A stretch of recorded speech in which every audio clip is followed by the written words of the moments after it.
Hey, Emily. Hey, Stephanie. You want to do a podcast? Absolutely.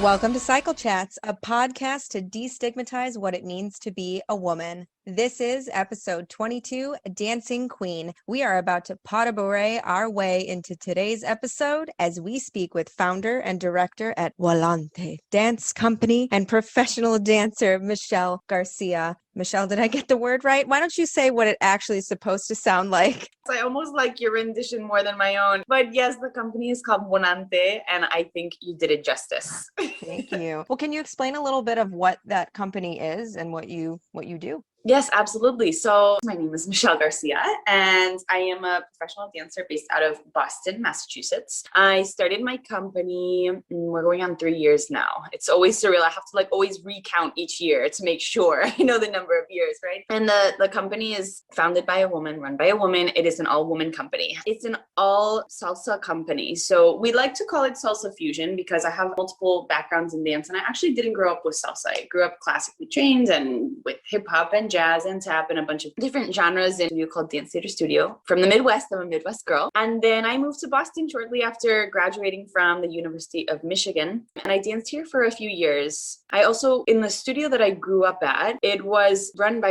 a family, an amazing family, the Durbin family. But all of my teachers, for the most part, were women. So I grew up with a really strong women influence in the dance scene anyway, which was amazing. It was a blessing that I didn't know that I had at the time, right? It's hindsight is 2020. And so I started this company a few years ago when I started looking for more opportunities that fit what I needed and where I needed to grow in dance. And I didn't find the perfect fit for me here in Boston. And I realized that everywhere that I looked, it was really, really male dominated in salsa. Usually, right? Generally, it is a heavily partner work dance. And so when you have this dynamic, you also have a long lineage of cultural machismo and maybe we'll get into that, maybe not. It's a lot. But I think the problem with it is that, oftentimes in this scene, unfortunately, still in 2021, we see that it's very male dominated. In a partnership, a lot of the time the male name comes first, and the male speaks during the classes and is the one that instructs, and the male is the one that leads. And just the way that we talk still as well is very male dominant. And so this really kind of came over to my decision of where do I want to go next, feeling like I always was going to have to be, on somebody else's terms. It was, more male dominated space. And the other thing is that in partner work, there were not very many partner work teams that were onto, and onto is the kind of salsa that I do here in Boston. And I got sick of it. I got sick of waiting for what I wanted, and I got sick of going out and waiting for, a male to ask me to dance. And I really wanted to change that feeling and that stigma around the fact that a woman can ask anybody to dance, and we should be asking people to dance just as much as a male, number one. And number two, why can't I lead, right? I'm a woman, I'm capable. Why can't I be a leader? And both literally and figuratively, right? So, figuratively speaking, I can start a company and I'm just as capable of that as any male out there, right? And literally I can lead on the dance floor. It's going to take me a little bit to learn, right? But it's something that I got really interested in. And so Volante is all about women empowerment and really showing women how much we can do and changing the stereotype of that. And so we are both a Shines and a partner work company. We are majority Shines. Shines is the term in salsa for individual dancing, footwork, body movement outside of a partnership. But in our first piece that was called Kimbara in 2018, I believe, my years are always mixed up.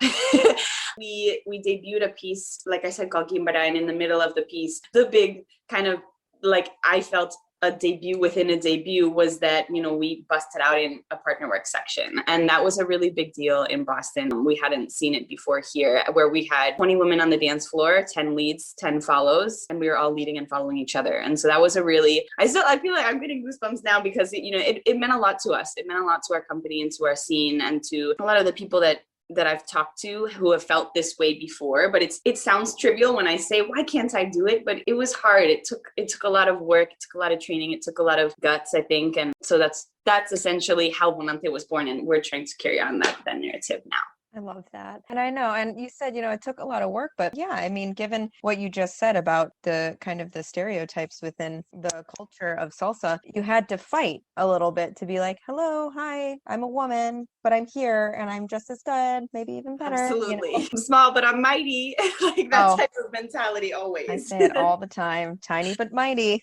Yes, exactly. Both Steph and I are actors, we're performers, as I told you, I think via Instagram. So one of the things that I always craved as an performer was the ability to dance. I have no dancing bone in my body. I'm just awkward. And I was the kid that I went to school for musical theater for undergrad, and we had to take ballet every week, 3 times a week. I was the child in the class that perfected the fall, but the silent fall. So I would fall silently, then sit on the ground.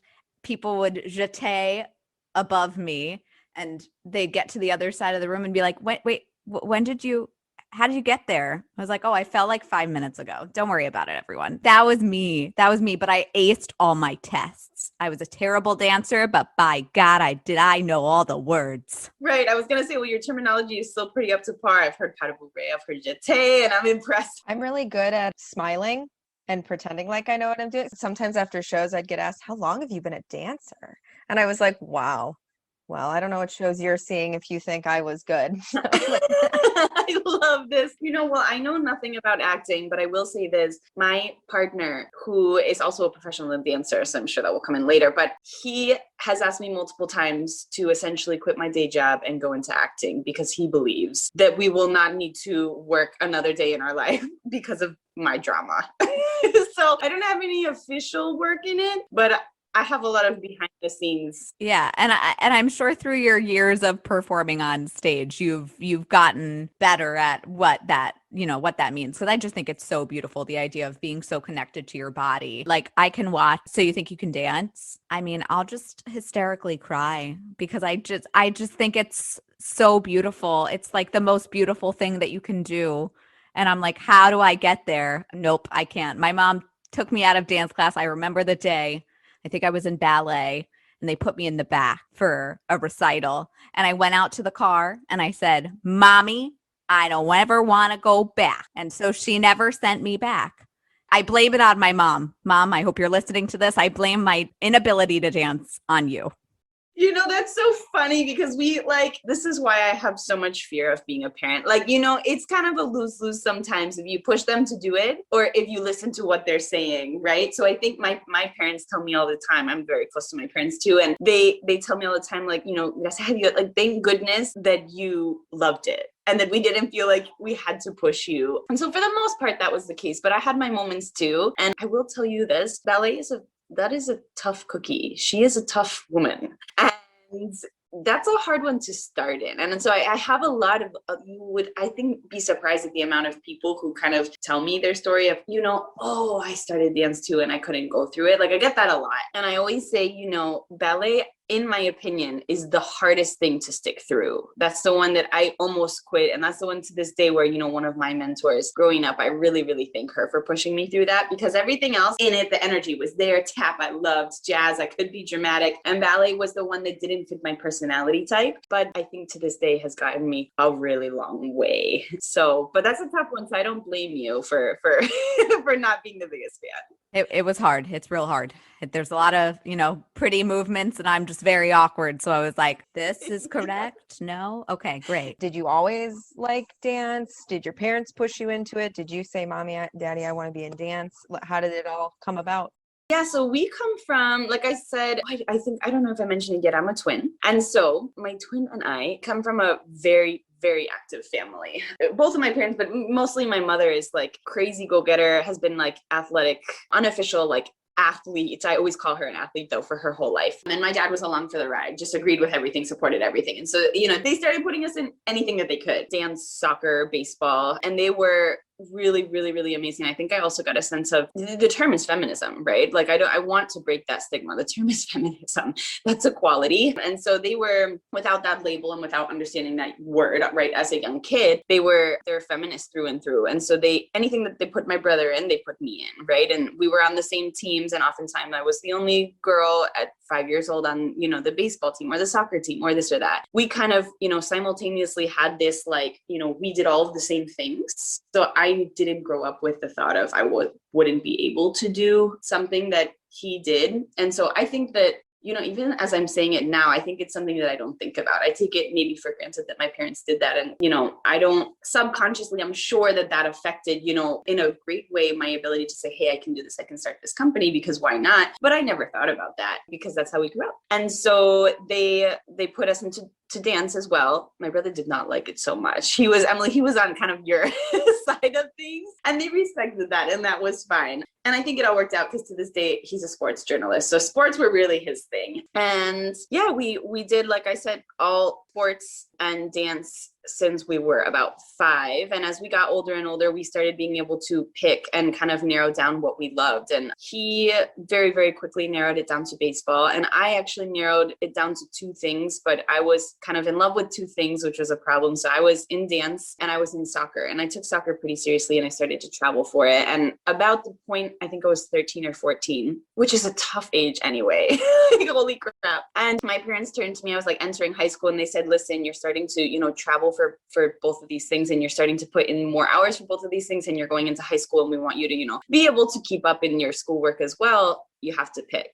And in the most privileged point of view, I thought that they were ruining my life. I thought that this was the worst thing they could ever say to me, that I had to pick. I loved both things so much, and I knew both of those things and had been doing those things for essentially, what felt like my whole life at that point. And I cried for weeks, and I also didn't want to talk to them, right? And I was like, you're making me do this. And at the end of the day, I just kept thinking about, which one I felt I couldn't live without. That's the only way I could decide, right? And at the time it was a really hard decision, but it seems funny now to me because I couldn't live without dance. But again, 2020.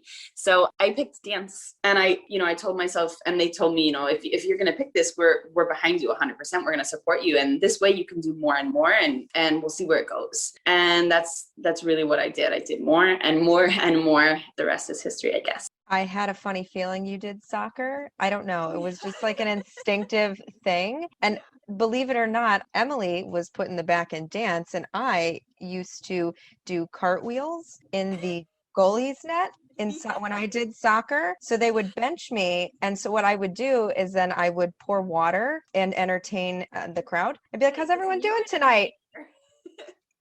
And we ended up winning like the overall like ultimate. I still have the trophy. I did nothing to contribute to the games, but I feel that the entertainment value was popping. You were the mascot, Stephanie. Absolutely. You were the ununiformed mascot of that team. Please hold your applause. I feel like it maybe doesn't feel this way for everybody, and this is something that I'm learning and that I don't want to take for granted, but I feel as though, at least for a certain amount of people, our kind of like true calling, right, has a way of sneaking in very early without us knowing. Even in our personality and what we do and what we gravitate towards. And I feel as though that entertainer called you. It was just part of it. So going through it then, I'm assuming you got to try all different styles of dance. Which one was your favorite? Yeah, so I did. We started with ballet, tap, and jazz. And then later on we added other trainings, some modern and other things also as well, like Pilates and hip hop in high school. They wanted us to have, that foundational start, and then we could keep adding, the further along we went. Being perfectly honest, and even my mentors, I'm still in touch with them today from when I was 5 years old, and they know that I was not a fan of ballet.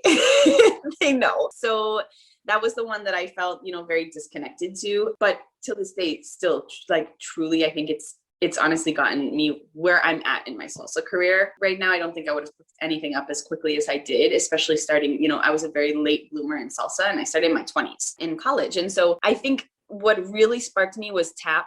I always say tap was my first like true love. I think it made me, especially starting in ballet and tap, I think it's all relative. And so in comparison, I could kind of be my wild side in tap. It was very like, out there. It's very expressive. You make a lot of noise as a kid. That's such a fun thing to do, right? And it's a bit more like drawing outside of the lines. The rules are not as rigid. And so I really connected with that of like not kind of following like this rules, all of these rules and this pattern and this template and formula, which I think was why I struggled with ballet, because I wanted to like bust the literal move every time I got in. Then after that in high school, I started hip hop, and that ended up kind of, I think both of them for different reasons will have like really, really, really big like places in my heart always. And I ended up expressing myself a lot in high school through hip hop, so much so that I was 16, which I believe is sophomore or junior year. And I had my first job. I was working at our local YMCA. It was my first job as like, fitness cleaner, a very exciting position. And I got in touch with a friend there, another worker there who was a few years older than me. And she was a college student at the U of M, and she was on a hip hop team. And she would see me, some perks of working there was that I would get to use the studios when I was on my breaks. And so she, while I was working really, really well on my breaks, I would sneak into the studios and dance. And she saw me doing that. And interestingly enough, she would leave me names of YouTube hip hop videos at the desk where I was working. And she would say, look this one up later. And it became kind of a weekly thing. She would leave me a new one every week. And it started getting me more and more and more into hip hop. And eventually she and I became, really good friends and talked. And she said, hey, you should try out for this team. And it was a university team. And I contacted the director with my mother, called her, and she said, this is a college team. We don't allow high school students, but she can come to the audition for, experience. And I know that she's friends with Maria, which was, a woman out on the team at the time. And so I begged my mom to go, and she said yes. And I went to this audition, and it was a really fun class. And I knew that that's all it was going to be, but it was nice to see the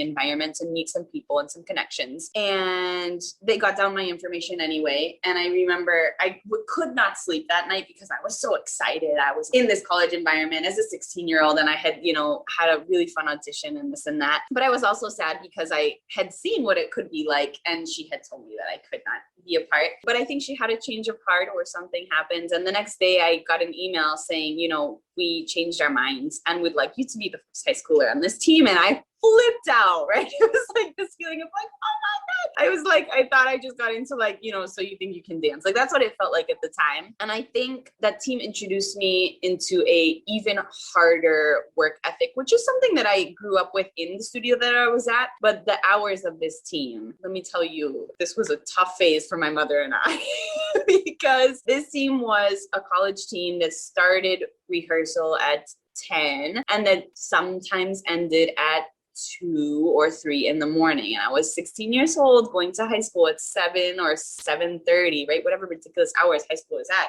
And those things didn't vibe very well together. And so to this day, it's so funny. My mom and I we always get in this argument because my brother was more difficult than I was. And I swear by that. And so she'll agree with that. But she says, well, I don't know, you had a really difficult, like rebellious phase. And I always have to put it into perspective for her. And I say, Mom, like my rebellious phase was working hard as a dancer. It was not going out and doing like, illegal bad things. It was not this. It was like you were upset with me because I would stay late at practice. But yes, I think that was the most rebellious I was because I would tell her that I would be home at midnight and I would come home at 2. I get that. It's the same thing for us as actors. I mean, my brother could just run the neighborhood, and then I'm like working 6 different jobs, and my mom's like, "You're 1 minute late," and I'm like, "Are you kidding? Are you kidding?" Are you kidding me right now? Yes. And so I tell her to this day, you better count your lucky stars if that is what was difficult about your 16-year-old. Like, but she always comes back and says, well, you know what?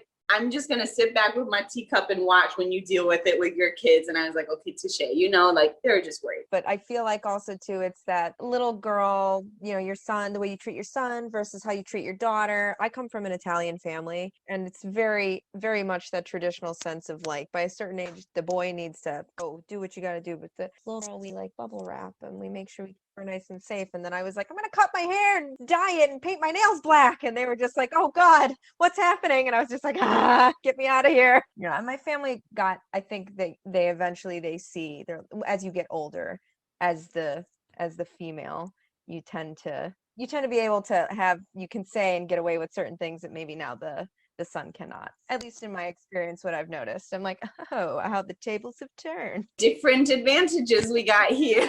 Yeah.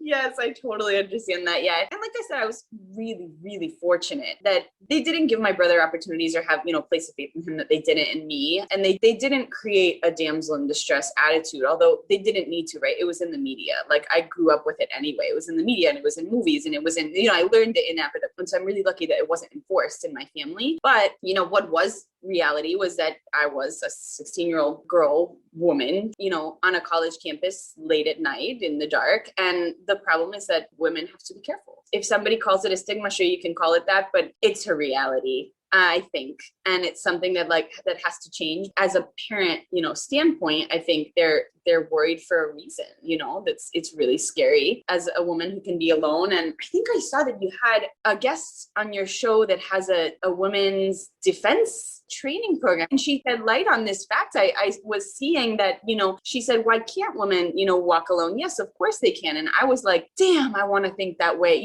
Immediately I was like, I thought about that for weeks of if only I could think that way. Right. And maybe hopefully one day we all can. Yeah. Well, she would definitely kick somebody's butt if they were to do anything. I was like a 98-pound freshman walking home with drunk kids in this middle of town. It was not safe. So I should not have been doing that. But I also hope that one day we can get to a place where women can walk late to their car and not have to keep turning their heads and make sure it's just, we're getting there and it will get better, but we still have a long way to go. Progress is not linear. Yeah. Oh God. Yeah, I think that's truth. My partner is a 6'3", very large man, but then he's like a super softie. It's something that we talk about a lot. And I was saying, because he's like, oh, why are you nervous? Because sometimes I'll lock the car doors if we're at the gas station. And he's like, well, it's fine. I'm here. I said, it's just part of your makeup as a woman. You're raised with this thought that you are treated differently based on who you are physically, and that's it. And that's it. You have this title, and now there's a set of rules that go along with it. And so I always tell him, you can do certain things that I cannot at past a certain point of the night. And yes, I should be able to do these things. Right. We're not acknowledging that this is something that we want or that we enjoy in our role. We're acknowledging that it's a reality. Yeah, which is why I think it plays off of when we were speaking with Nick. She said, of course you can do it. You just have to have the right skills and the knowledge and the understanding of how to defend yourself. It was enlightening. And, hopefully we'll be able to get to that point where we feel safe to do that. And until then, we ask our men to be allies in this and to, if you see someone being harassed, say something. I mean, I'm going to just share a real quick story and we'll keep going. But when my partner was in college, he was over in Savannah, Georgia, near SCAD. So there's certain areas that you can't really go to because it's not very safe. Anyway, he was driving home one day and he saw a girl going for a run, and there was a guy on a bike right behind her, and he was saying things to her, and my partner had his window down and he could hear it. He drove past her and he said, something didn't sit right with me because they just didn't look like they were together. So he turned around, he went back, he drove up next to the girl. He's like, excuse me, miss. He said, are you with this guy?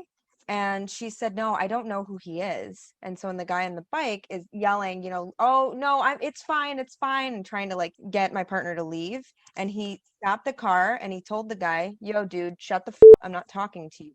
And he says, would you like to get in the car? She said, yes, please. She gets in the car, they drive. She said, I didn't know who that guy was, and I was so scared, but I didn't want to say anything because I didn't want to piss him off. Well, where are you going? She said, it was one of the campuses. He's like, no problem, I'll drop you off. He's like, because he could tell she was a freshman. He said, this is not a great area for you to be running in at night. He said, so I can tell you places you can go. He goes, but please don't do that again, because this could have been really serious for you. And she's like, I'm so sorry. He goes, don't apologize. He's like, I'm just glad you're okay. He let her out of the car. She's like, thank you so much. Oh my God. And he goes, just, be very careful. And then he went home. That's what we need. If you see something, be a good man and stand up, because you have the advantage to be our ally and to say, yo, dude, don't catcall that woman, even if you don't know her. That's not right. Yes. That's how amazing of your partner. I'm so glad that he did that. And I'm so glad there are people like that. Right. And it's, oh my goodness. Yeah. We need to spread more of that. And then as we're spreading that, just change the narrative of what happens. Amen to that. So we're talking about stereotypes and all of that. So last week we spoke to a body image coach, and I'm sure there's a lot of body image things with dancers, especially ballet dancers, because you have to be stick thin, like their leotards come up to a certain size, all of this stuff. So what kind of stereotypes did you deal with as a dancer? Did you get a lot of stereotypes about your body? Yes. Oh, yes. Yes to the yes, yes, yes. That's all I can say. This is a huge problem. And I feel as though it's a double whammy because, very generally speaking here, right? Dance scenes and studios are predominantly women, specifically in ballet, at least growing up. And I don't think we talk enough, regardless of if you're a dancer or not, about how many bodily dysfunctional images and feelings we have just circling back to the media and movies and detox teas and diets and bikini bodies and hot girl summers and all of these things that are perpetually being just cycled and thrown at us that have nothing to do with dance, and how many eating disorders we go through and how many eating disorders we slide underneath rugs, again, that have nothing to do with dance. And then you step into a dance studio and it's twice as bad. I think I was really, really lucky to be in very liberal, accepting, incredible dance studio that didn't have as many of these stigmas, but it almost feels like, unfortunately, right? The same way that we were talking about this comes with, to a certain extent, being a woman. It feels as though this comes with, to a certain extent, being a dancer. And it's exhausting. And it's something that also is very sneaky. It snuck up on me. I didn't think I would ever be somebody that went through something like that. And I did. I went through a ginormous eating disorder when I was, I would say, maybe 15, 16, 17, right? Which is such a tough age. And I think it was, a crossover. I don't want to blame it on any one thing, but I think it was just something that happened and something that was, unfortunately, it got worse because I spent 5 hours every day in a mirror. It's a problem when nobody's talking to you about these things. And I didn't really have anybody talking to me about these things until my mom physically started noticing these things. And it ended up in tears and a lot of, working through how do I get away from this eating disorder that is inevitably going to also ruin my dance career. And it led to a lot of really scary things. Another thing that, it's hard to talk about, but we don't talk about it. And, something is that I lost my period, and we don't talk about things like that. And we don't talk about the effect that it has. And we don't talk about, the rehabilitation that it takes to come back from. It's tough. It's really tough. And one of the things that was hard for me was that I got into the program that I wanted to for dance in Chicago, actually. So it was Columbia College of Chicago. And I was a dance major. And it was kind of like, it felt like living my dream at the time. But what the program didn't end up being a great fit for me. It was, I thought it was a little bit more eclectic kind of mix. And it was predominantly ballet. And that was kind of what I was looking to get away from. And I was in leotards, and there was, a dress code of leotard and tights, and now you're competing. And I hate, that's the word that comes up, right? I hate that. It's right. It's this feeling of competing with countless other women at this age in the same leotards and the same tights and the same mirrors all day long. And now instead of 4 or 5 hours a day, it was 8 hours a day. And all of my kind of eating complexes were things that had been better, but they were not solved. And that was tough. That was really tough. It got really exhaustive. And that was something that I realized, hey, and I kept realizing ballet is not the one for me. And I think this program is not the best fit, number one. And number two, if I stay here in ballet, in these mirrors, in these leotards, I don't think that I'm going to be able to get over the things that I've been working on for the past few years. And for me, that looked like terminating the program. And I ended the program and I left. I was really scared of where my mentality was going. That, had to do both with just feeling, restricted in that one genre and restricted in what my body image was like. And it wasn't a healthy place for me to be. So yeah, I left and I went back home and I thought, hey, I'm gonna figure this thing out. And I think the really sad thing about it is that it made me feel as though dance was not for me. And in reality, we have to change a lot of these things about dance, because maybe dance is not for everybody, but dance is certainly for me. It was like, my love, the first love of my life. And that really made me second guess it because of all of these unfortunate things that came with it for me. But when I moved home, I actually took a step back from dance during that time, kind of regroup, basically. May I applaud you for making that decision? Oftentimes, we are told nothing comes without sacrifice. This is true. However, this grind hard, work hard, push through the pain, no days off, no rest, sleeps for the week mentality, it's extremely toxic. And when you're young, you are very easily convinced by the elders around you this is part of it. And it's not.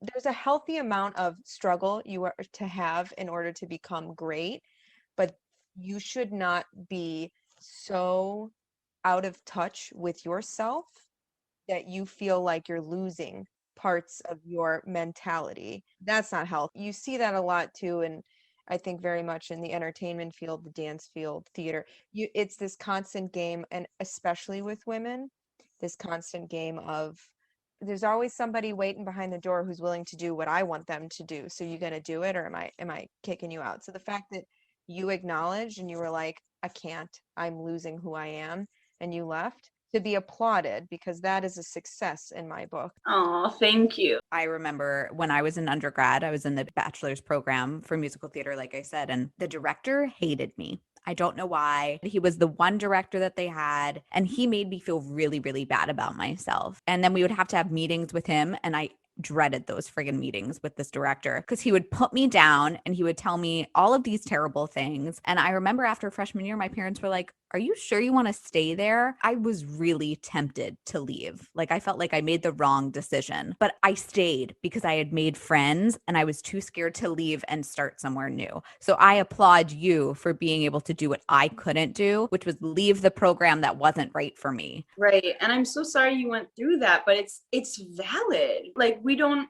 have all of these people constantly mentoring us through our lives, telling us, it's okay to restart. So I know from a little bit of stalking you on Instagram that you got into a life-changing car accident. So I want to know how that affected you and like how you picked up the pieces. I told my partner, I was like, man, they're good. Like, I think that day on Instagram that I posted that, I think that was maybe the first time I've ever posted that on Instagram about that. And it was 9 years ago now. So I was 19. Actually, nice segues, our what we were previously talking about. I had just come home from Columbia College and was very unaware of who I was and where I would fit in and where I would go because my whole life was dance. It was Christmas time. I went home, a week before Christmas, and we had Christmas, and they said, let's go up north. That's what we do in Michigan, right? Let's go up north and ski. Let's get away. Let's have some family time. Let's regroup. Let's do something fun. And so it was December 27th. We all know the date really well. And we were driving up north to go on a skiing trip. It was, my parents and I in the car. And then my brother we were meeting him because he was up north at his friends. And one of my parents has insomnia and they fell asleep at the wheel. And December 27th in Michigan is not exactly your ideal weather conditions. Very, very icy. And we were on the highway. So we were at a high speed and we just started rolling and the car rolled 5 times. And here is a statement that everybody needs to hear that makes me upset every time I say it because I am an avid seatbelt wearer. And this was, I think, one of the only times in my life I didn't have one on. And I was ejected through the window of the car. And that was tough. And I hit a tree and just fell into the snow. It sounds very, very dramatic, but I think it was very dramatic. And yeah, I broke 7 bones and it was tough. We got really lucky because the car behind us, and I have no idea how this works out, but the car behind us that saw it happen, there were 2 paramedics in that car that were off duty. They pulled over, they came, they stabilized my neck because I actually broke part of my skull. It was incredible. And another car behind them that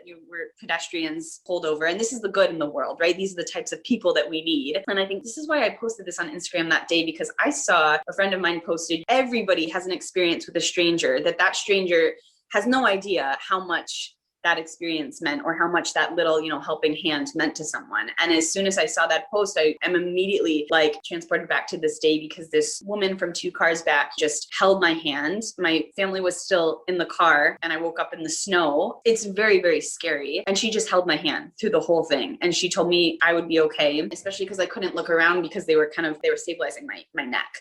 Because I guess, the most important thing is that you don't move when you have, breakage and damage there. So very scary. And she was the one, honestly, honestly, that got me through it because the first question that I asked that I can remember was I asked, am I going to walk again? And they told me they didn't know. And at the time I was like, how unsupportive, right? But they can't guarantee something. They can't say something that they can't guarantee. And they told me in that year we became this miracle case and we were in the newspaper and all of these things, right? And they told me at the time that they thought that I had been paralyzed. So I was very lucky, but thank goodness for this woman. So this is, another reminder for also anybody who's listening to help people, and that you have no idea, the effect that you're going to have on people. But the long story short is that it was a really long year, ended up in a neck brace and I ended up in a wheelchair, and it was constant rehab, and it was mentally and emotionally and physically the hardest year, really that I had ever had. At that time, ironically, a week earlier had dropped out of this dance program and had said, maybe dance is not for me. And then I was in this accident a week later. And honestly, I think this accident, because I think for about a year, I was not able to dance, and that broke me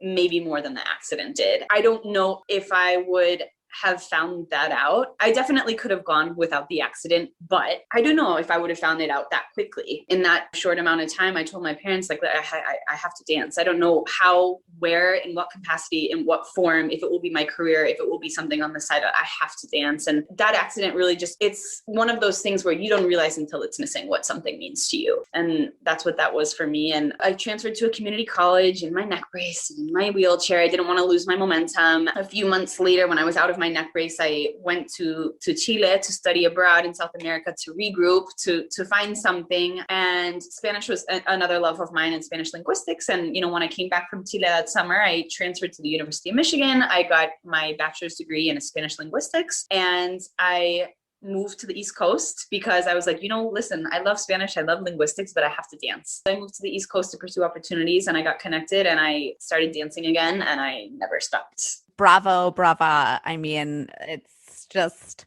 the minute I saw that, I knew I needed to ask. You took such a dramatic and awful experience. You took that experience and you decided to look at the positive side of it. And I think that's so huge. Mindset is so huge. And we talk about this a lot, the idea of positive thinking, the idea of positive energy. So much kudos to you. We're so glad that you're still on this planet and that you're able to do what you love, because clearly God or the universe, whatever you believe in, wanted he wanted you to dance. He wanted you to keep dancing, or she, or whatever. Oh my gosh, I'm just so in awe. That is an absolutely amazing story and so inspirational. So we know that you have to go. We have just 2 more questions left. You've done so much growing and just mental, physical self-awareness, all of that. What advice would you give your 15-year-old self? That's a great question. I am an avid overthinker. And so thinking about this question is like so many things, a plethora, right? But when it really comes down to it, I think the first thing that comes to mind is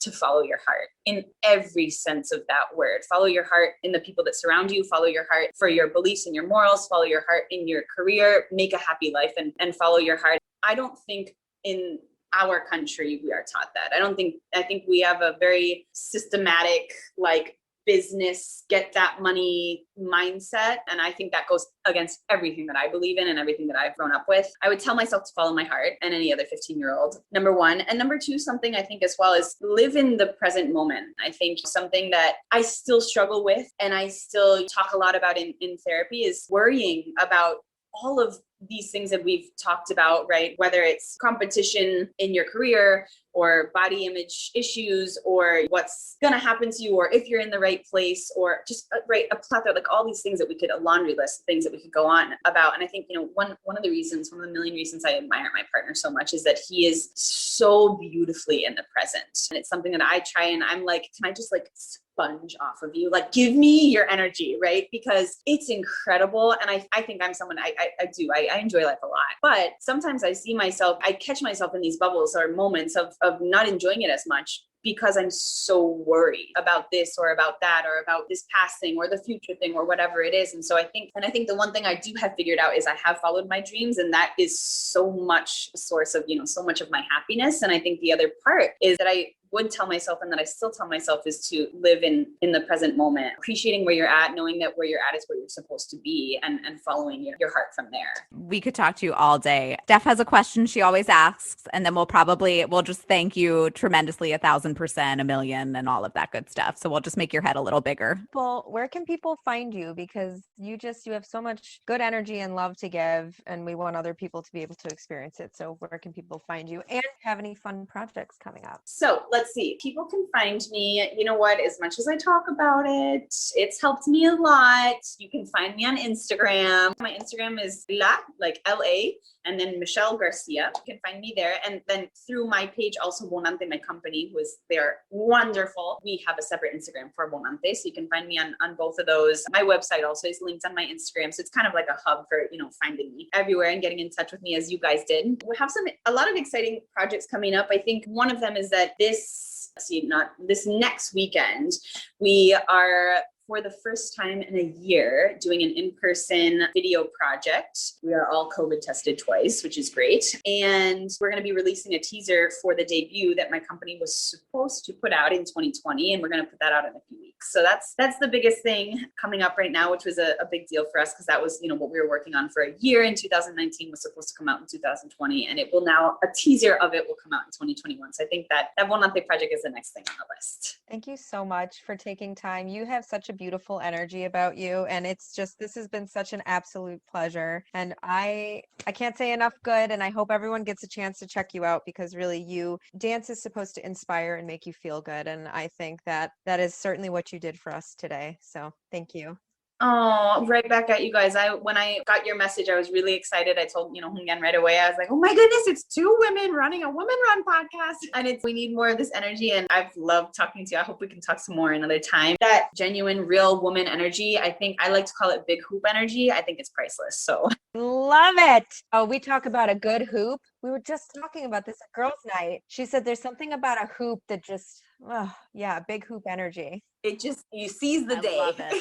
Thank you so much, Michelle. This was such a pleasure. You are so strong. Oh my gosh. So way to go. I can't wait to see how far you go. So thank you for your time. We know it's precious. And also thank you to our listeners. And we hope you sync up with us next time.